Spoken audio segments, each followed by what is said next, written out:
maddənin başlanğıc qatlıqlarını verib, tarazlıq qatlıqlarını verib, reaksiyanın tənliyini verib və KT-ni soruşur.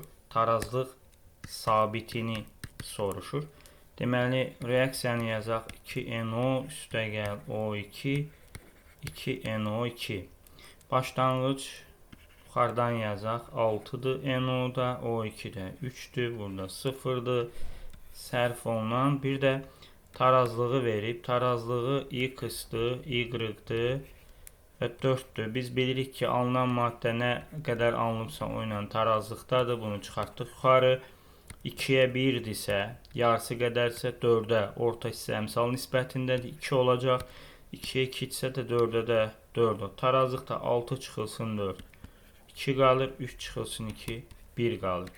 KT də buradan necə idi? Sağı, yəni NO2-nin kvadratını NO-nun kvadratı vurulsun O2-yə bölürdük. Bu da 4-ün kvadratı.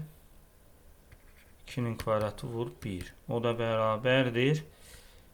16 bölünsün 4. O da eləyir 4. Cavabımız Y variantı.